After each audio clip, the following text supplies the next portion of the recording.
Napapansin mo ba may mga tao na halos araw-araw nagrereklamo pero taon na ang lumipas, wala pa ring nababago sa buhay nila.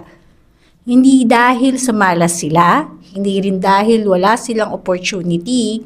Minsan, mas sobra tayong nakapokus sa problema. Kaya tayo nagrereklamo kaysa maghanap tayo ng solusyon.